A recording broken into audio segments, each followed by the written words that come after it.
Assalamu alaikum wa rahmatullahi wa barakatuh.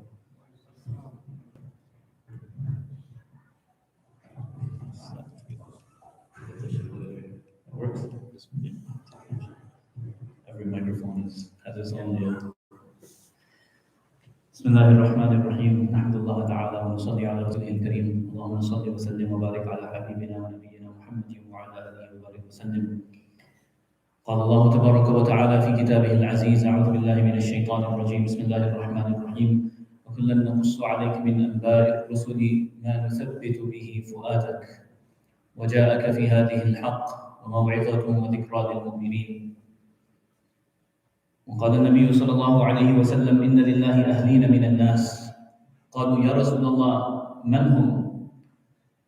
قال صلى الله عليه وسلم هم أهل القرآن أهل الله وخاصته أو كما قال عليه الصلاة والسلام.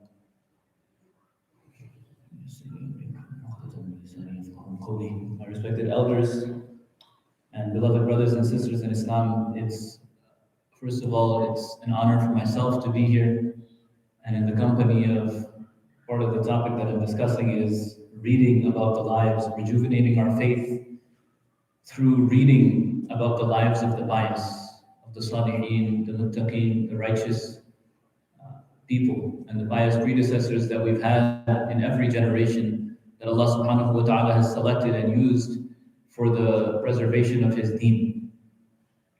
And so it's an honor. Gatherings like this, for myself, first and foremost, it's a source of strengthening of Iman, a source of being in the company concerned for deen. Our last weekend before Ramadan, right? We're busy already preparing for Ramadan, wrapping samosas and buying and shopping and all other stuff is going on. And we're taking our time out more in preparation than all of that, which is how can we be in the right spiritual state so that when the month of Ramadan comes, we benefit from it. A lot of times Ramadan hits us so fast, we're not ready for it. We're doing all the groceries and all this other stuff, and then the spirituality of it, the maqsad of Ramadan, what are the objectives of Ramadan, it comes by the time we get settled into even a routine, it's going. Every year it happens, right? Like the last week of Ramadan, we're like, oh my gosh, it's the last 10 days, last 5 days, and then Eid happens and it's gone. Whereas Ramadan is supposed to be sufficient for us to change our whole life. That 1 month, imagine it's supposed to be enough for a person to have earned Allah's absolute forgiveness by the end of the month. It's supposed to be enough for us to change our life to the point that we're grateful to Allah. So this spiritual preparation, Allah subhanahu wa ta'ala reward Maulana Tamim and all of his team and all of the organizers, the brothers and sisters who put time in to spur us to the real preparation for Ramadan, which is that we get into this connection with Allah subhanahu wa ta'ala and this mindset where we're already increasing. That was Nabi sallallahu alayhi wa sallam, right? The whole month of Sha'ban he would fast. Already, for what? In preparation for Ramadan. He'd fast almost the entire month except for the last 1 or 2 days of Sha'ban, he would fast. He would increase in his tilawat of Quran. He would increase in his remembrance of Allah subhanahu wa ta'ala. He would sleep less already in Sha'ban. And then so that he could maximize Ramadan, that last 1-2 days he wouldn't fast. For the physical energy. So the physical preparation, the spiritual preparation, the mental preparation, he would remind the Sahaba. He would make dua. Oh Allah, bless us. Allahumma barik lana fi Rajab wa Sha'ban. From the beginning of Rajab, 2 months before Ramadan. So that when Ramadan came in, it's not all of a sudden you're supposed to do like a 360 or 180 and completely turn around and change your whole life all of a sudden, where you're not making the most of the month of Ramadan.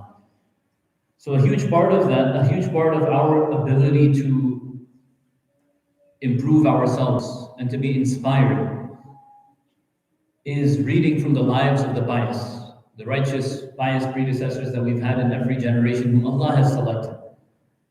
Of course, the greatest of creation, Rasulullah sallallahu alaihi wasallam being the foremost. When we have this discussion and we talk about the awliya of Allah, the people of Allah. Rasulullah sallallahu alayhi wa sallam is first and foremost.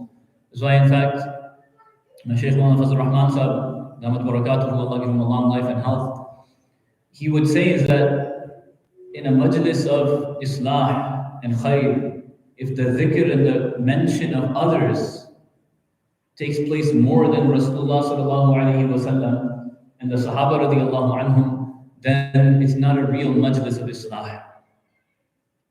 Of course, there's pious predecessors, the awliya, the sulaha in every generation who were instructed part of our deen. Nabi sallallahu alayhi wa sallam said, as I believe Sheikh Jabir was just mentioning, that you stay in the company of the righteous. Al-mar'u ala dini khalili, falyanzur ahadukum man yukhalil. That a person will be on the deen of their close friend, whose company they keep.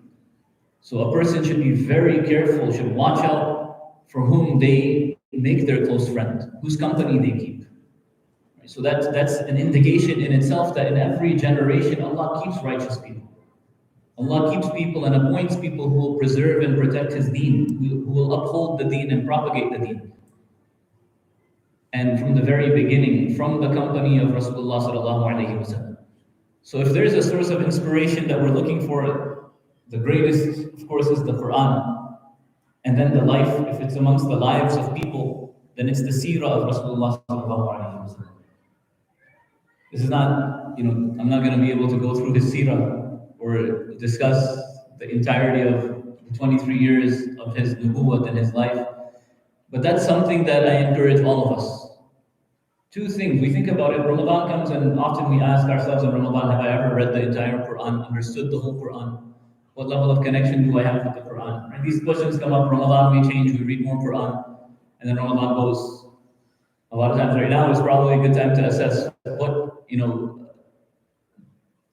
hopes I had last Ramadan to continue with, have I upheld those? What resolutions did I make? I'm going to read this much Quran daily. I'm going to be like this by the end of last Ramadan. And then we assess ourselves now. What happened in the last 11 months? How much have we done for the deen of Allah? What level of spirituality do I find myself at? What can I do differently this Ramadan that will make it more conducive for me to continue for the next 11 months? And part of that is the lives of these people who were such inspirations, whom Allah subhanahu wa ta'ala selected to be examples for people like you and I. Of course, Rasulullah sallallahu alayhi wa sallam, but also the Sahaba radiallahu anhu. I was sitting with some of our students, the Hifz class, and we were just talking about how amazing some of these personalities are. We live our whole lives sometimes as Muslims and we don't even know some of these amazing personalities that we have as role models. We know about, whoever is the latest sports star on our team, or celebrities, or government people in positions of power and authority, and we spend time talking about them, reading about them, watching videos about them. But oftentimes, we don't even know the seerah of Rasulullah sallallahu alaihi wasallam. We don't know the people who were selected to be around him. We don't know who they were and what inspiration they hold for us. And one of the amazing things is that these were people like you and I. The Sahaba were not prophets. They were not angels. They were human beings. They came from different walks of life. They were normal people. They were family people. They were people of business. They were people that were rich and poor. They were people that were affluent and not so well off. They were people that came from different countries and skin colors and languages and regions of the world. And Allah gave them izzah through Islam and Deen. And when we talk about people who were pious, there's no one that can compare or come to the level of any Sahaba, any companion of Rasulullah sallallahu alaihi wasallam. That's why Aisha radiallahu anha, she would say that إذا شئتم أن يطيب المجلس إذا شئتم أن يطيب المجلس فعليكم بذكر عمر بن الخطاب. So if you want your gatherings to be flavored, you want your gatherings to have a good vibe, to have flavor, then just mention the stories and the remembrance of Umar ibn al-Khattab. These were, Aisha radiallahu anha herself, but imagine what status they held in each other's eyes. So if you want your majlis, your gathering to have color, flavor, to be alive, فَعَلَيْكُمْ بِذِكْرِ عُمَرَ ibn al-Khattab. Just mention Umar radiallahu anhu. Tells you who these people were. Umar radiallahu anhu, we could probably spend the whole session here just talking about him. We want to talk about the people who were pious and inspiration, right? Today we take his name and automatically, as a Muslim, we have a level of pride in our hearts.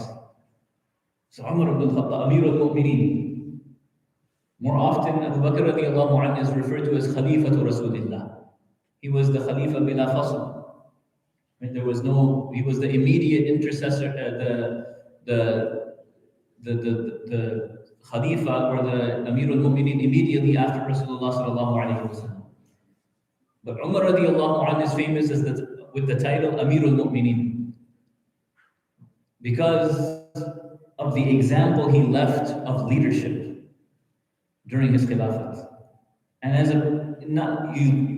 lot of times when we say pious, right, we think of the person's always got a tasbih, or he's always just, maybe he walks on the clouds sometimes when we're not looking, and Allah, Allah, that's it, that's all he does, right? He's a person of Allah, maybe he doesn't go to the stores, but really when we read their lives, we realize that the relatability that we find in their examples and the inspiration that comes with that. Like Umar radiallahu anhu, to me, when I read his life, of course, we know how brave he was. We know that when he accepted Islam, it was Hamza radiallahu anhu and Umar radiallahu anhu that grabbed the Prophet sallallahu alaihi wasallam. They said, no more of this praying in secrecy business.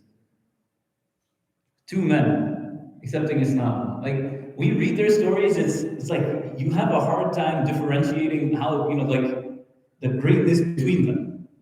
Umar radiallahu anhu, when he came to accept Islam, right? We know the story is famous. He came out to assassinate the Prophet sallallahu alaihi wasallam.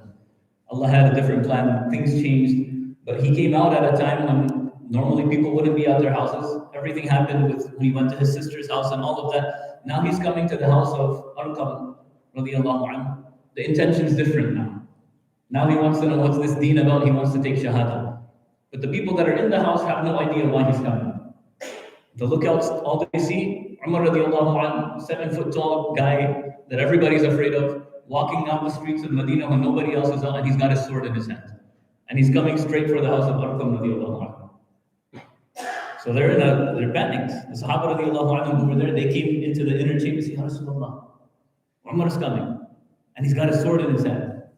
So Hamza radiallahu anhu had just accepted Islam a short time before that. Like what I'm saying is you're so inspired by each one of these people. Right? Like Hamza radiallahu anhu sitting there, and they all come in panic. They say, Umar is coming, Umar is coming. He says, Umar is coming? So what? Like everyone in Makkah is afraid of Umar. Hamza radiallahu anhu says, Umar is coming, let him come. If he's got a good intention, then so be it. But if he's got a bad intention, then I'll kill him with his own sword. I'll kill him with his own sword. How do you compare these people? One inspired, one against the next, and it's just all inspired. Umar radiallahu anhu, the Prophet sallallahu alayhi wa sallam himself. Umar radiallahu anhu walks in. Nabi sallallahu alayhi wa sallam goes forward, he grabs Umar. Grabs him by his shirt. Like, what are you here for? 7 foot guy, right? It's like he's not some skinny 7 foot guy either. It's Umar radiallahu anhu. He grabs him. The Prophet sallallahu alayhi wa sallam, tell him, what have you come for? He says, Ya Rasulullah, I came to ask, what is it that you invite towards? And he accepted Islam. These two, once they accepted Islam, the Muslims started offering salah in the haram. Umar radiallahu anhu walked into the haram himself in front of the Quraysh, and he said, I just want you all to know that I have accepted the deen. Ashhadu an la ilaha illallah wa anna Muhammadur Rasulullah. And if any of you wishes their wives to be widows and their children to remain orphans, come see me. He's alone, like one guy walking into the haram. It's under the Quraysh. They're all there. Abu Jahl is there, all of them. Any one of you wants your wives to be widows and their children to be left as orphans, say something. These were Umar radiallahu anhu, but at the same time, where we see these amazing qualities of theirs, they were people. They were people. Umar radiallahu anhu, during his khilafat, the thing that really strikes me is that, right, the bravery And أشدهم في أمر الله عمر. Rasulullah sallallahu alayhi wa sallam said he's the most strict when it comes to the matters of Allah subhanahu wa ta'ala. That was Umar radiallahu anhu, right? He was straightforward. It's like it's right and it's wrong, and if it's wrong, you better answer it. Like he'd have a sword ready. Right? That's one of the things I found amazing in his life, is that he had a line that he would say often. Someone would have a complaint, somebody would be brought to the Prophet sallallahu alaihi wasallam, someone's messing around, someone did something wrong, he got caught, they're brought to the Prophet sallallahu alaihi wasallam. Umar radiallahu anhu was always there, right? He was in the inner circle, one of the confidants of Rasulullah sallallahu alaihi wasallam.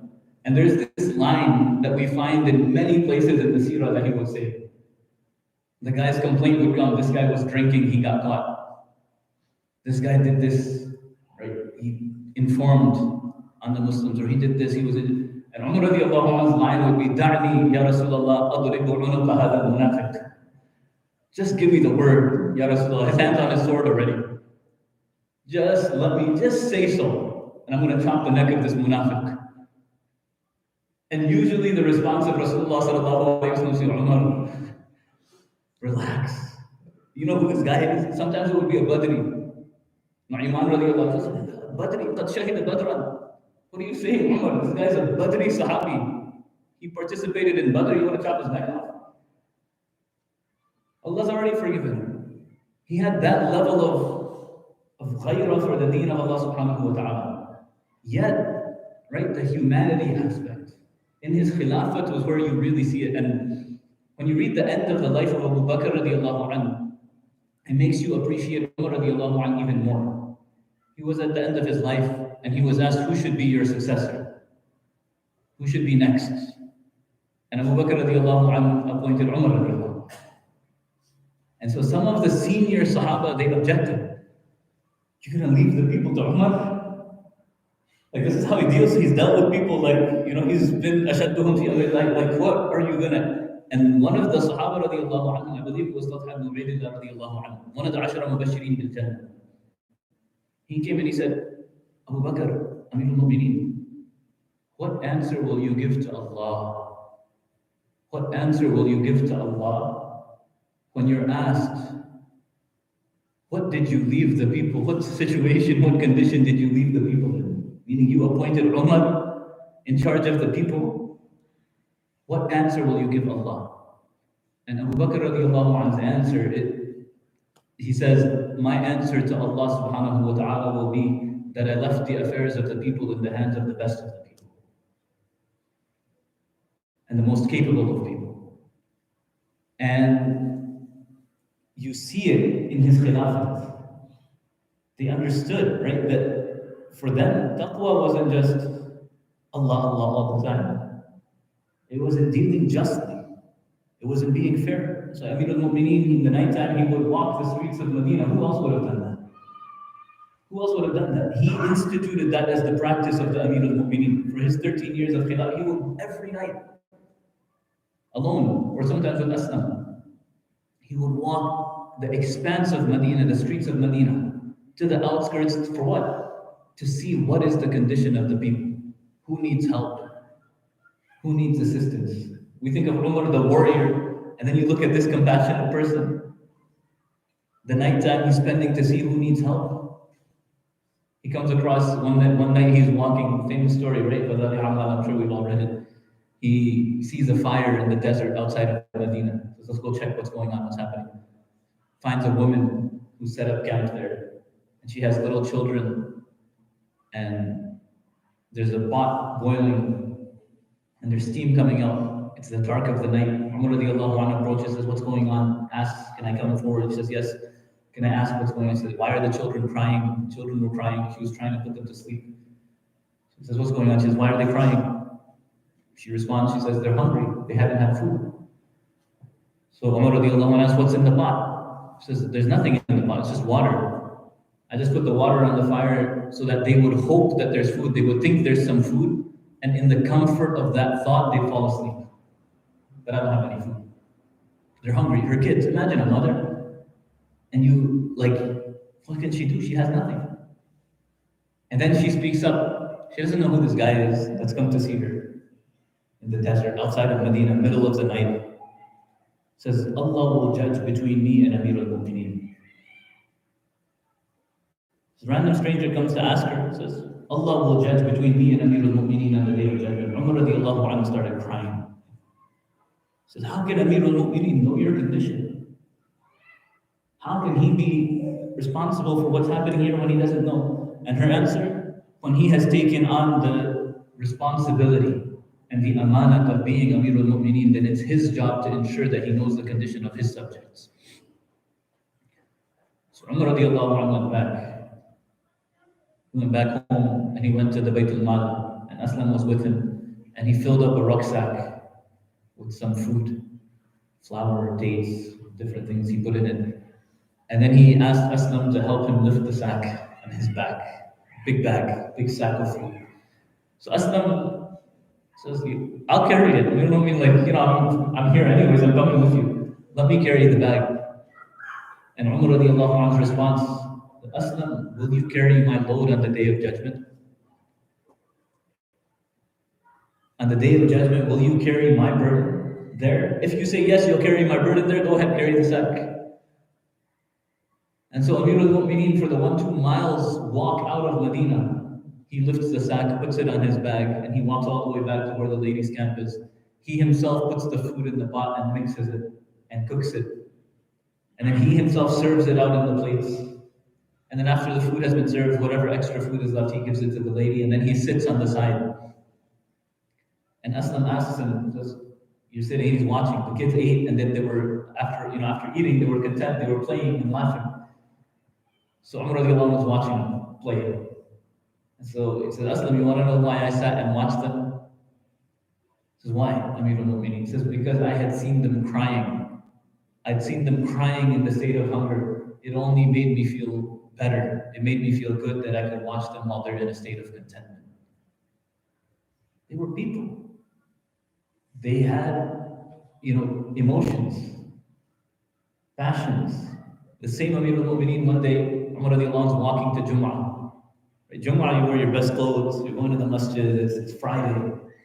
And he's Amir al-Mu'mineen, he's got to go, those who give khutbah and meet Jum'ah, it's like, you're going to the Masjid, there's all this pressure, and you're worried about every word you're going to say. So imagine Amir al-Mu'mineen is going for Jum'ah. He passes by the house of Abbas radiallahu anhu. Abbas radiallahu anhu is the uncle of the Prophet sallallahu alaihi wasallam. And he had a gutter that that came out of his house, and the fluid, the liquid, the water, it would splash on the street or right next to the walkway, the street.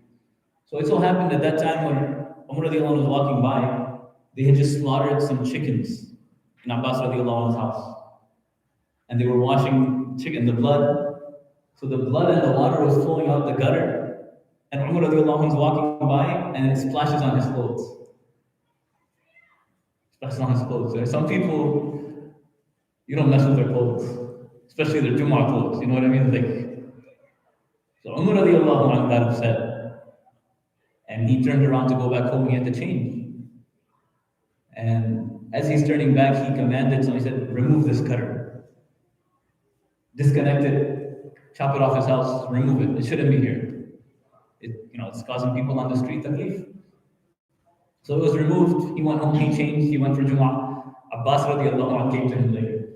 And Abbas radiallahu anhu, he was the uncle of the Prophet sallallahu alaihi wasallam. He had no hesitation. Like, you look at the end of the life of Nabi sallallahu alaihi wasallam, when Abbas radiallahu anhu accepted, he wouldn't hesitate to complain to the Prophet sallallahu alaihi wasallam. He's his uncle.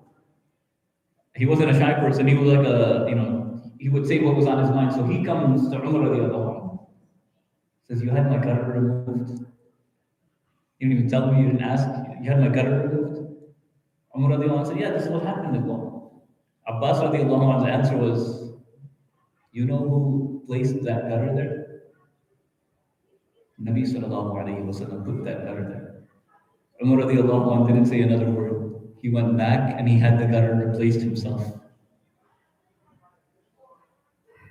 They were, that's when Abu Hurairah radiallahu anhu describes Umar radiallahu anhu, says, وَكَانَ وَقَّافًا عِنْدَ كِتَابِ اللَّهِ تَعَالَى.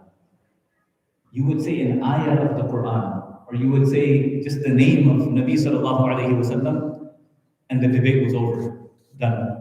They didn't have another thing to say. And he could have said, he's Amirul Mu'mineen. Who's going to stop him? Who's going to question him?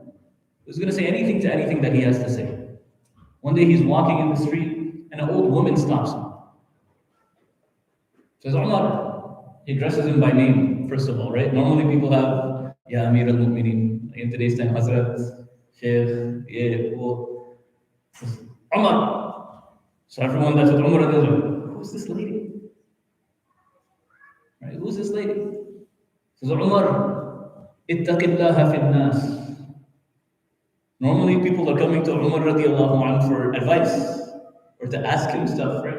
She stops him in the middle of the street, no questioning, no asking, no permission. She says, Umar, fear Allah. Fear Allah in how you deal with us. So people around Umar radiallahu anhu are shocked. He's not a young man at this point, he's a Amir al-Mu'mineen, right? He's in his 60s, his 50s. So everyone's like, what's this lady say? Like, so one of the companions that went to Umar said, lady, like, you know who you're talking to? She says, fear Allah in regards to us and the people. Because remember the time that we used to call you Umayr and now Allah has made you Umar. Umayr is Chota Umar, right? Like little Umar. Remember when you were little Umar and Allah made you Umar and Amir al-Mu'mineen. So the companions were offended, right? They were, do you know who you're talking to? You don't know this Nabi al-Mu'mineen? Umar radiallahu anhu could have stood there and said, yeah, tell them. Amir al-Mu'mineen. Hazrat. Umar radiallahu anhu stopped them. Said, no. Do you know who you're talking to? Do you know who this lady is? This is the lady نزلت فيها قد سمع الله.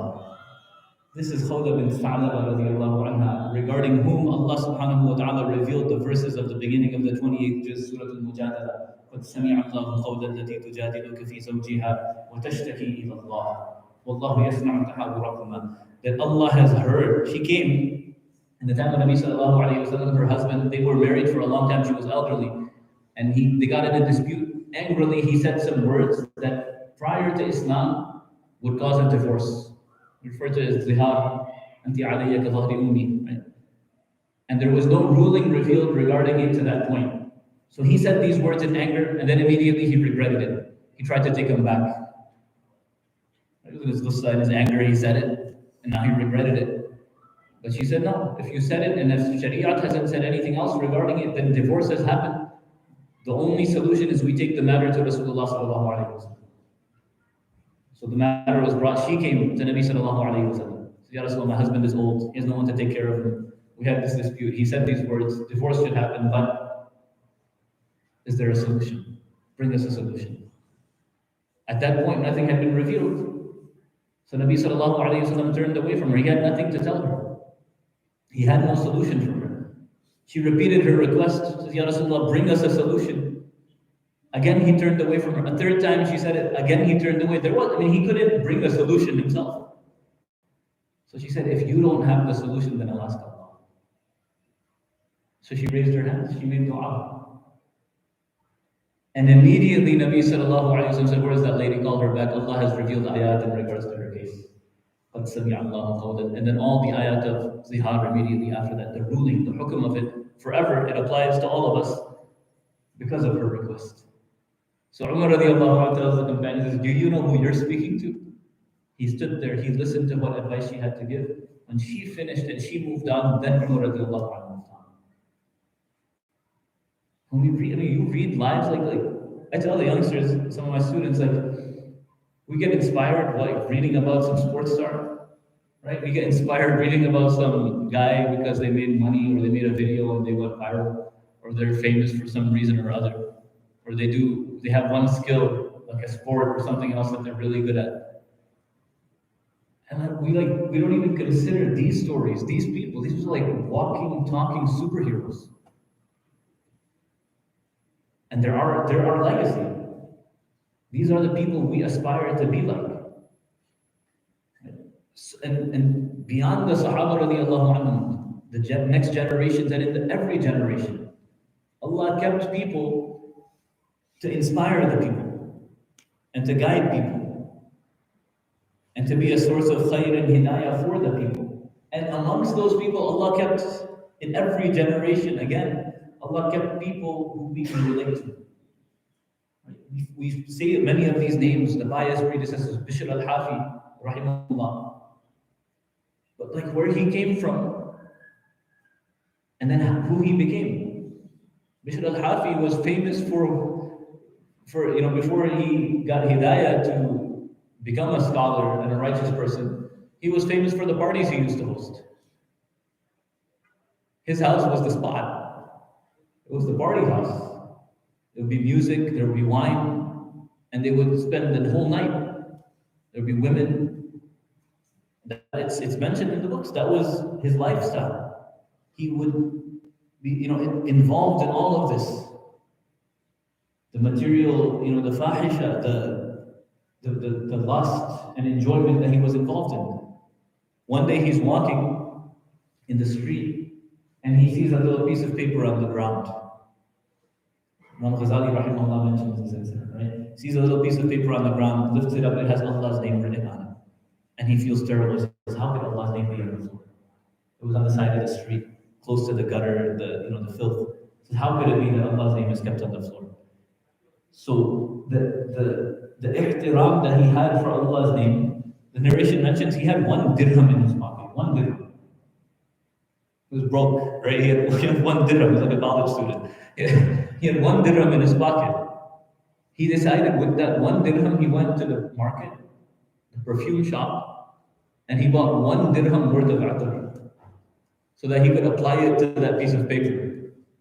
It's Allah's name. He spent his last dirham on perfume. He perfumed Allah's name, the piece of paper. He went home and he kept it on top of a cabinet or something at a high place in his house with ihtiram. Just now, someone's going to say, is it far of logic? You're supposed to pick up the Quran. You're supposed to have respect for it. Don't put your feet towards Qibla. Where's the dalil? Right, all this stuff. Ihtiram, basic. The dalil is this, that respect for deen is a measure of iman. So if you don't want to have it, that's fine. Maybe you don't have enough iman. وَمَنْ يُعَظِّمْ شَعَائِرَ اللَّهِ فَإِنَّهَا مِنْ تَقْوَى الْقُلُوبِ. Allah says it in the Quran. The one who has ta'zeem for the signs of Allah. Sha'airillah. Masjid, Quran, Mus'haf. If we don't think they're the sha'air of Allah, then I don't know where our head is and what our iman is. What's the dalil? Why do you have to hold the Quran a special way?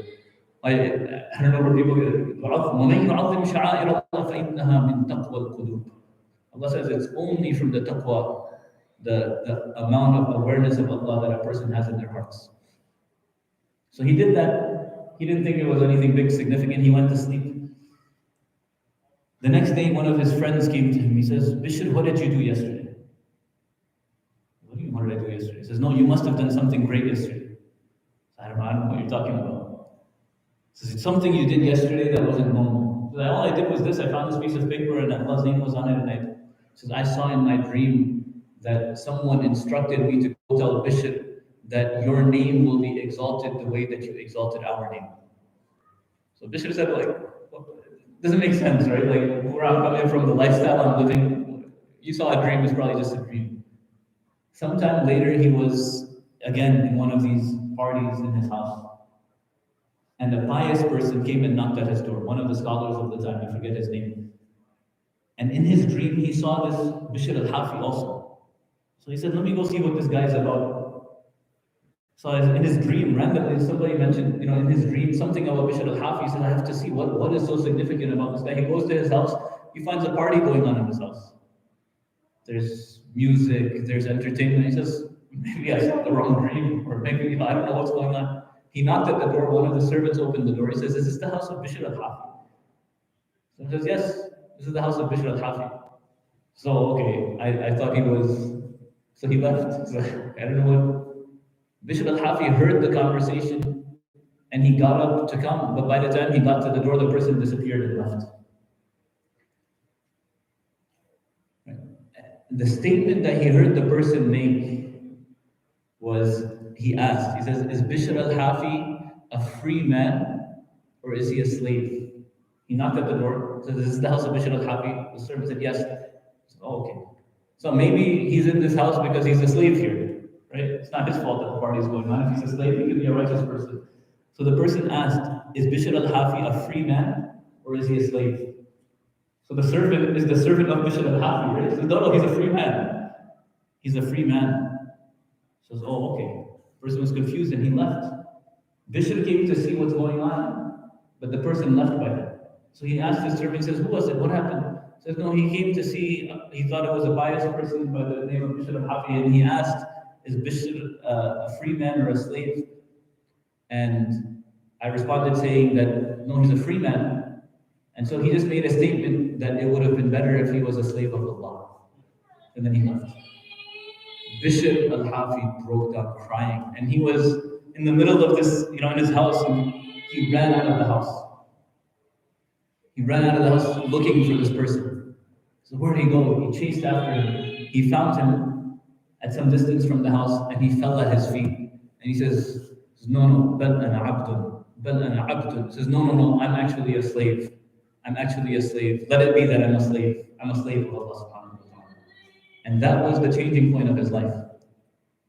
He's known as al-Hafi because al-Hafi means the barefooted one. He ran out of his house with no shoes on. He was so desperate in that moment. He had so much regret. He chased the guy with bare feet. Al-Hafi means the barefooted. He became famous because of it. That moment in his life became the factor that changed his life. And today we take his name as one of the pious predecessors, the saints of the past, the people who were inspired by it. We never know what it is, what inspiration a person finds, in whose life, whose example. This is why it's so important we read their lives. We connect with the life of Nabi sallallahu alaihi wasallam, the Sahaba radiallahu anhum, the pious predecessors, the people of the past. They had personalities that amongst somebody, one of them somewhere, that every one of us can relate to. And that every one of us can find inspiration in. Abdullah ibn Mas'ud radiallahu anhu, one day he was walking in the streets of Kufa. And he passes by a gathering and they're drinking wine. Like there's drinking taking place openly. Now this is Abdullah ibn Mas'ud. You could say, you know who I am. How could you be doing this? He sees what's happening. And as it's happening, there's a man by the name of Zadan who's singing. He's singing songs. He's the entertainment for the gathering, for the evening. So they're drinking, there's entertainment, songs are being sung. And he made a statement. He says, who's that man? He asked. So they said, that's Zadan. So Abdullah ibn Mas'ud made one statement. He was in the sight of this gathering. Zadan singing, he sees this person stop and he asks something. He says, who's that man? He says, it's Zadan. He says, what a beautiful voice he has. How wonderful would it be if he used it to recite the Quran? That's all he said. No, what are you doing? Astaghfirullah, haram. What a wonderful voice he has. How wonderful would it be if he used it to recite the Quran? And then he went on his way, he left. So Zadan finished, so he came and he saw this interaction happen. So he asked the person, he said, who was that man? So what was he asking? What was he saying? No, he just made a comment. He said, he asked who you are, and I told him it's Zadan. And then he just said, what a beautiful voice Zadan has. How amazing would it be if he would just use it to recite the Quran? Zadan broke. His heart just. And he went and sought out Abdullah ibn Mas'ud. The rest of his life he spent learning the Quran from Abdullah ibn Mas'ud. One incident, one interaction. These people had such an effect. They were so ingrained in the society they were in and had such concern for the people they were around that they changed lives. And if we're not inspired by reading about people like this, then I don't know what else will inspire us. These were people that اختارهم الله لصحبة نبيه ولنقل دينه. The Sahaba radiallahu anhum, about them, Ibn Mas'ud radiallahu anhu himself, he says that Allah had selected them for the company of His Prophet sallallahu alaihi wasallam, لصحبة نبيه, for the suhbah, the companionship of Rasulullah sallallahu alaihi wasallam, وَلِنَقْلِ دِينِهِ. And they were selected to be the people who would pass on the deen of Allah subhanahu wa ta'ala.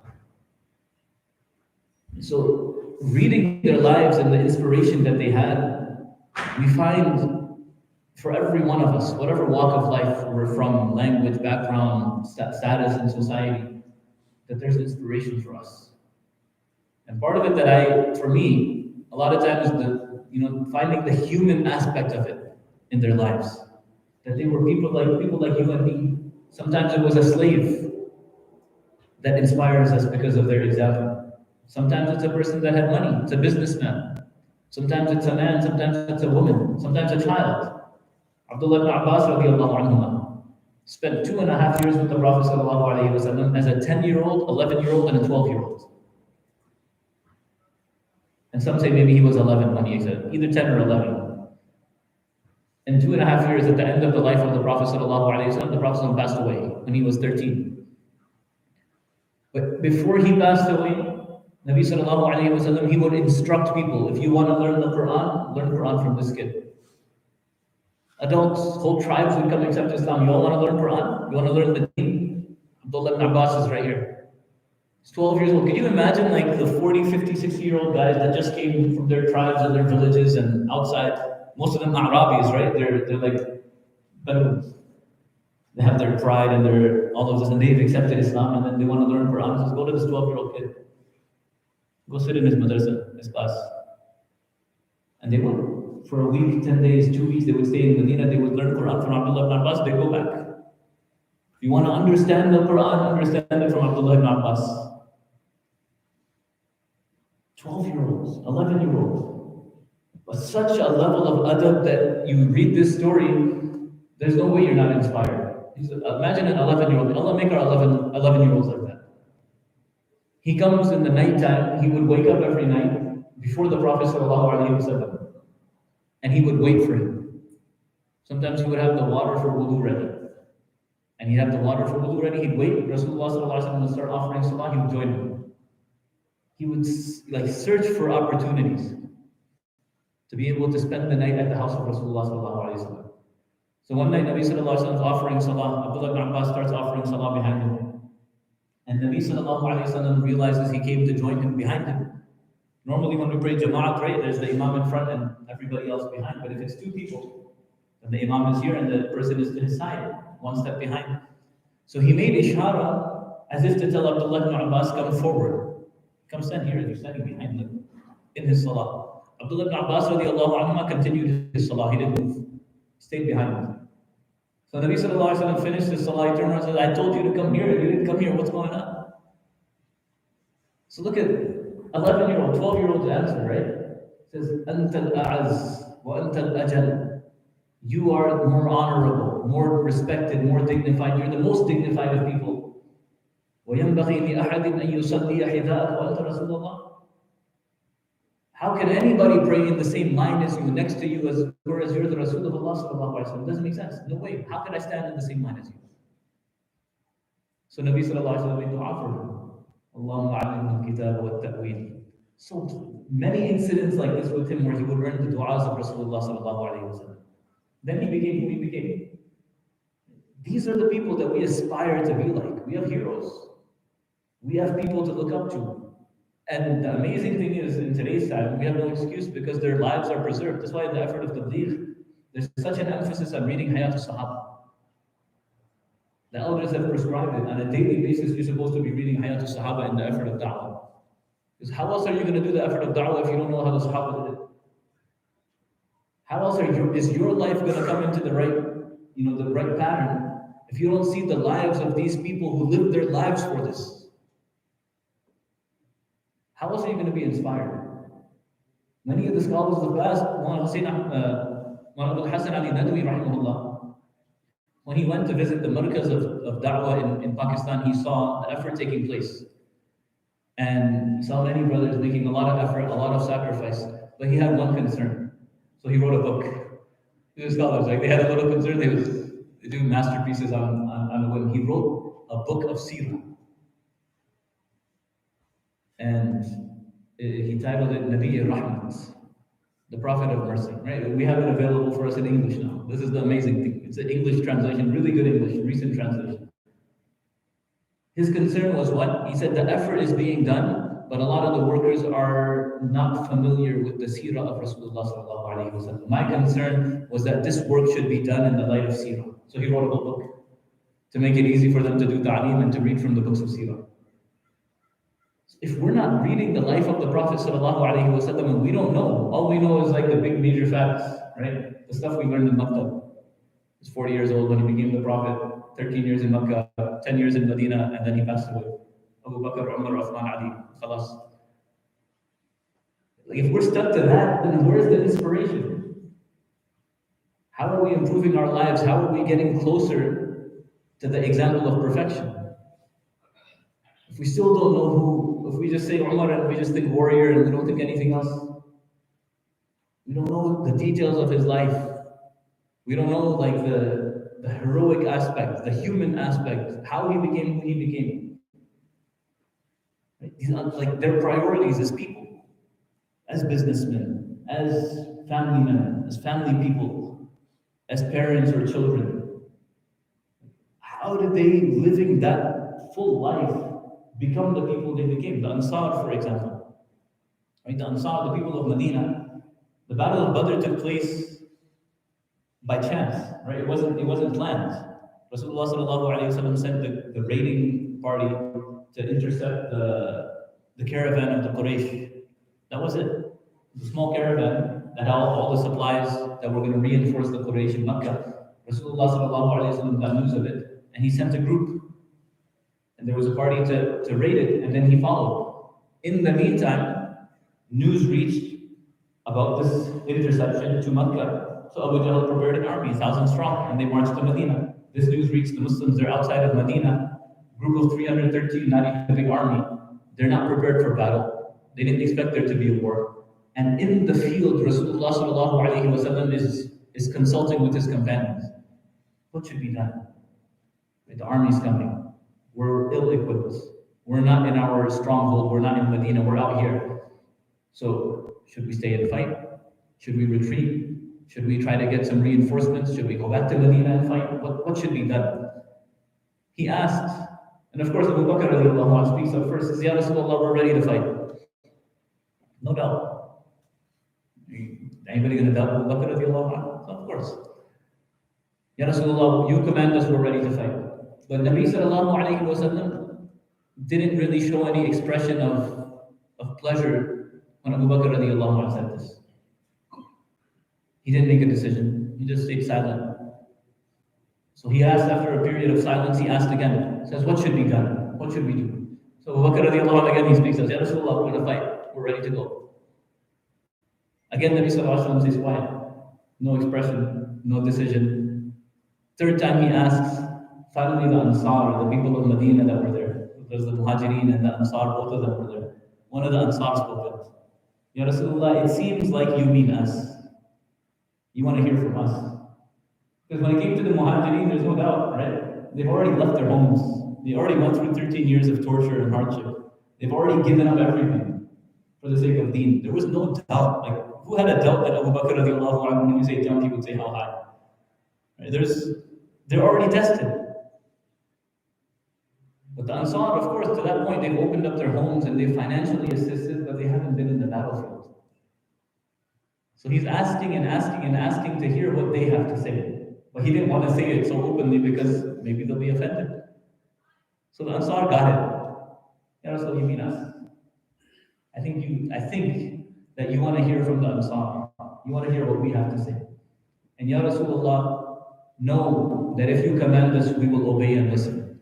And if you tell us to go to battle, we will go to battle. And Ya Rasulullah, if you're in the battlefield, we will defend you from the front and from the back and from the right and from the left. And if you command us to go to the high points, the mountains, we will go to the mountains. And you command us to go to the valleys, we'll go to the valleys. And Ya Rasulullah, we will stay with you till our death. Do you doubt us? You doubt us, Ya Rasulullah? Our lives are sacrificed for you. When he heard that, Nabi sallallahu alayhi wa sallam made the Faisal, the decision to go to Badr. That's amazing. He was waiting on these people's opinion, and it's one moment. Where in that moment you think of these people who, till that point in their lives, they've been living a peaceful life in Medina. They're wealthy, they're well off, they had no financial or worldly need for the Muslims to migrate to Medina. It was their iman, nothing else. It was their love for Rasulullah sallallahu alayhi wa sallam that they insisted and they invited and they called Rasulullah sallallahu alayhi wa sallam to, that they turned over Medina to them. They opened their homes. In that one moment, it could have been, you know what? I got family back home. You know what? We're not even equipped for battle. We weren't even supposed to have a war or a battle. We were just coming out for this one raiding party, this caravan that was traveling. Let's go back to. They could have easily said, "Let's go back to Medina." If the battle comes there, we'll defend from our strength. They had no value for anything of dunya. They had value for the akhirah. They saw the opportunity. And Badr happened because of the mashwara of the Ansar. And then they became the Badris, right? Forever and ever, our aqidah, our belief is that these are the 313 Sahaba that are the highest ranking of the Sahaba. And no matter what anybody does afterwards, they can't come close to the ranking of those 313. That's what Khalid bin Walid radiallahu anhu, right? We say Sayfullah, the sword of Allah. The general of the army of the Prophet sallallahu alaihi wasallam, and Abu Bakr radiallahu anhu, and Umar radiallahu anhu, he served, and the conqueror of so many lands, never lost a battle. Never lost a battle. And served till his end. He was a general from the moment he accepted Islam till the very end. But he had a dispute with Zubayr ibn al-Awwam radiallahu anhu. After he accepted Islam, some disagreement that he had with Zubayr radiallahu anhu. And he brought it to the Prophet sallallahu alaihi wasallam, and Rasulullah didn't want to hear it. He says, "Don't cause me harm in regards to my companions. These are the early Sahaba. These are those who sacrificed and put in the effort, the time when others weren't here. That status there's nothing that can substitute for what they put in and what they sacrificed. Even later generations, in every generation, there are people like this. Umar ibn Abdul Aziz, rahimahullah, right? They call him Umar Thani, the second Umar. He was appointed as the Khalifa. And the day before, all of the deliberations and the matters of state were taking place. A lot of stuff that he had to deal with. And so the business of state took them through the whole night. The whole night. The whole day they were busy. The whole night, Fajr happened. And the morning was supposed to be the ceremony for the appointment of Umar ibn Abdul Aziz. So they had the appointment. Now he's appointed as, he hasn't slept a week. Not at all. And after that, he has a few matters to deal with. He deals with them. Finally, mid-morning, he's exhausted. He's done. Right? Duha time, 10 o'clock. He was a very pious person. Umar ibn Abdul Aziz, rahimahullah. He prayed his duha, and then he comes home. He's like, I'm finished at this point. The whole night he didn't sleep. The whole day before he was busy. Comes home at about 10, 11, you would say, like in the middle of the morning. And he's intending to go take a nap. He's exhausted, he's going to collapse. His son sees him come home, Abdul Malik ibn Umar, says, "Oh, my father." He says, "What are you doing?" He says, "I'm going to take a nap." He says, "What about," and the previous regime had committed many acts of zulm, right? Many wrongs. That now that the change had happened, a lot of these had to be righted. People's, a lot of justice had to be served. People's property had been misappropriated. A lot of things had happened. So Abdul Malik looks at his father and says, "You're going to sleep? You're going to go to sleep? Who's going to take care of the zulm that has happened to the people? You're responsible for it." So he says, "I'm just going to sleep till Dhuhr. Just a short till Dhuhr, and I'll deal with their issues after Dhuhr." His son answers him, says, "Oh, my beloved father, what guarantee do you have that you're going to live till Dhuhr?" Umar ibn Abdul Aziz cried. He cried. And the incident mentioned, he grabbed his son, he hugged him, and he said, "Alhamdulillah, all praise is due to Allah who has made people of such concern and fikr in my own progeny." And he went back to the court. And he started dealing with the people's issues, hearing whatever concerns they had. They were people. They were people like you and I. And they dealt with the people at that level. You read their stories, you're inspired. Read the lives of the Sahaba radiallahu anhum. If any of us haven't, I encourage everyone, the book Hayat al-Sahaba. Hayat al-Sahaba, an amazing book. Other books about the Sahaba, many of them are present. I brought one kitab. I got this, I started doing this a few years back. I saw Mana Tamim and Mana Fasih at one of these conferences, similar. They would give a talk and they would have some reading suggestions from kitabs. Because that's the point. My topic is reading from the lives of the pious, right? So hopefully some of us go back from here and we pick up a book. Not many of us probably don't know what a book is, but hopefully we pick up a book and we read something, whether it's from the seerah or the lives of the Sahaba radiallahu anhum, or the lives of the pious predecessors. Because there's so much to inspire us at every level of life, every walk of life, whatever we are, whoever we are, we're male, we're female, we're elderly, we're young, we're educated, we're not educated. There's so much to inspire us in their lives. This kitab was one that I was reading when I was towards the end of my Alam class. It was published in South Africa. It's a 3-volume book in English, Pearls from the Path. And there's 3 volumes of it. Many of us have probably seen it and read it. But in amazing English, and it's short stories. So it's not, so some of us who are allergic to books, right, or have a hard time getting through, you read the first 2 pages and then it's done. The book goes back, right? It's a compilation of just short stories. So read until you're tired, at least 1 or 2 stories, and believe me, there's a lot of inspiration. There's stories of Sahaba, stories of Tabi'un, stories of the Prophets, alayhi salatu wasalam, and all the way up to even contemporary stories, like in colonial British India, right? India, Pakistan, the sacrifices and the amazing stories of inspiration that took place by the ulama and the people who sacrificed in that time. Their stories are mentioned throughout our history. There's a lot of inspiration for us to find in the stories of the people of the past, the righteous people, the pious people, people who were people of Allah subhanahu wa ta'ala. The Ansar, as I was saying, they constantly, they were farmers, they were businessmen, but they always, prioritized deen, and they prioritized Allah subhanahu wa ta'ala. So in their business, right, there was a time there was drought. The crops weren't growing. So they decided, they made a plan, which was to dig a canal that would be able to water all of their crops. So that even if there's no rain, there's a system that water can be brought to the crops and everybody benefits. They're actually feeding the muhajirin as well, right? They were providing for all of the Muslims. They were very generous. So to have that plan carried out, they needed help. They decided, let's go to the Prophet ﷺ and ask him for some of the muhajirin to help us dig this canal system. So they're coming. And Rasulullah ﷺ sees them coming. And he loved the Ansar. He loved them. That's why in the books of hadith, there's whole chapters, Manaqib al-Ansar. Right? Just the virtues, the hadith and the narrations about the virtues and the qualities of the Ansar radiallahu anhum. He sees them coming, he stands up, he's so overjoyed, excited. Marhaban bil Ansar.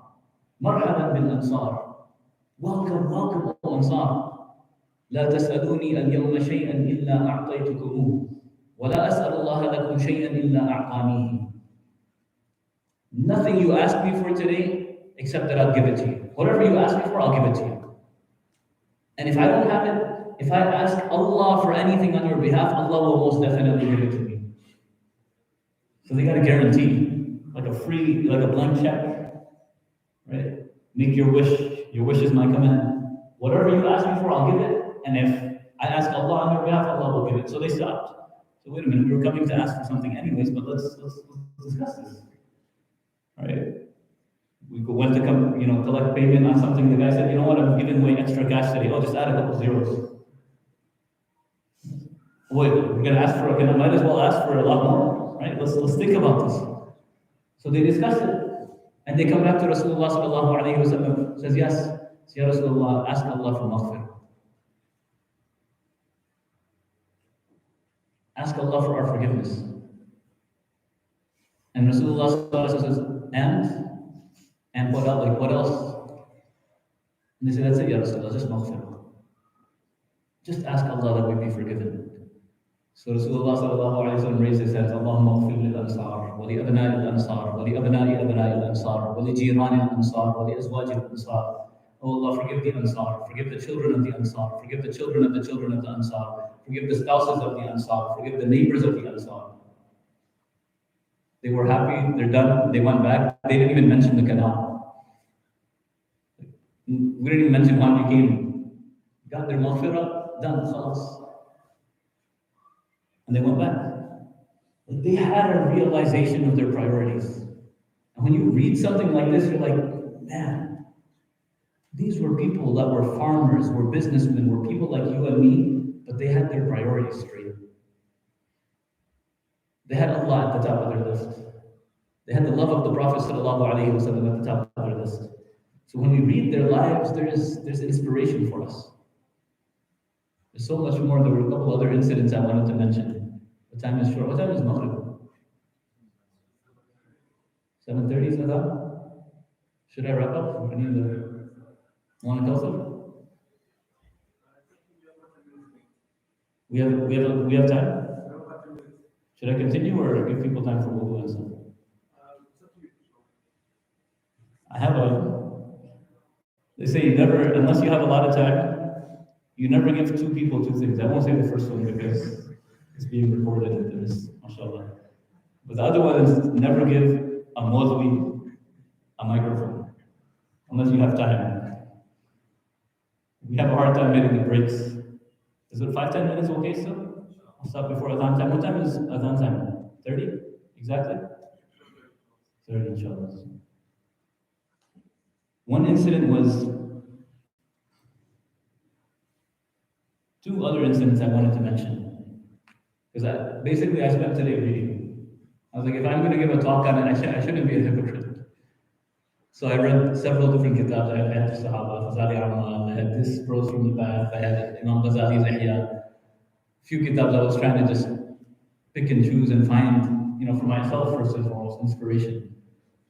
And I think that this is something that, the person who speaks on it, is it Mawla Shaykh Ali Thami rahimahullah would say that when I speak, I target my own heart. Because the one speaking, the ears are the closest. Hopefully we benefit the most. Allah give us the tawfiq that we implement. But going back to Umar radiallahu anhu, I don't know, I guess I have to choose. There's two incidents and I can probably only fit in one. Ali ibn Hussein rahimahullah, he was the grandson of the Prophet sallallahu alaihi wasallam. The son of Hussein radiallahu anhu. The great grandson of the Prophet sallallahu alaihi wasallam, the grandson of Ali radiallahu anhu and Fatima radiallahu anha. So he had a slave girl, and one day she was pouring the water for him to do wudu. And as she was pouring the water, the container she was pouring from slipped, and it fell on Ali ibn Hussein rahimahullah's face. She dropped it on his face, and it hit him hard. It was heavy, and blood came. He started bleeding, and angrily he was about to say something. And this is for us to realize that it doesn't matter whether we're alim or we're not an alim, we've studied or we've not studied, or we're wealthy or we're poor, or we have access or we don't have access. Taqwa is a condition of the heart. And sometimes really we underestimate people. We have no idea who's a wali of Allah standing next to us sometimes, or in workplaces, or within our social circles. His slave girl drops the thing on his face. He's about to say something in anger, and she speaks up first. And she says, وَالْكَاظِمِينَ الْغَيْظَ. Vastness of which is as vast as the earth and the heavens. عَرْضُهَا السَّمَاوَاتُ وَالْأَرْضُ أُعِدَّتْ لِلْمُتَّقِينَ. Allah says, which has been prepared for the muttaqeen, the people of taqwa. And then Allah describes them with them. الَّذِينَ يُنْفِقُونَ فِي السَّرَّاءِ وَالضَّرَّاءِ. They are those people, first Allah says, who spend their wealth in conditions of affluence and hardship. Right? Whether they're wealthy or not, they spend for the sake of Allah. That's the first. Then he says, وَالْكَاظِمِينَ الْغَيْظَ. The second quality are people who swallow their anger. وَالْكَاظِمِينَ الْغَيْظَ. So imagine the connection with the Quran that this lady had, the servant, that the moment it happens, the first thing out of her mouth before Ali ibn Hussein could say anything is وَالْكَاظِمِينَ الْغَيْظَ. Just that part of the ayah, not even the whole ayah, just exactly the part of the ayah that she needs to save herself in that moment. وَالْكَاظِمِينَ الْغَيْظَ. So Ali ibn Hussein stopped. It's Qasim al says, if you say that, then I have swallowed my anger. I've swallowed my anger. So she pushes it. She pushes it. She says, oh, he's receptive. Next, وَالْعَافِينَ عَنِ النَّاسِ. The next part of the ayah, she says, and they're the people who forgive people.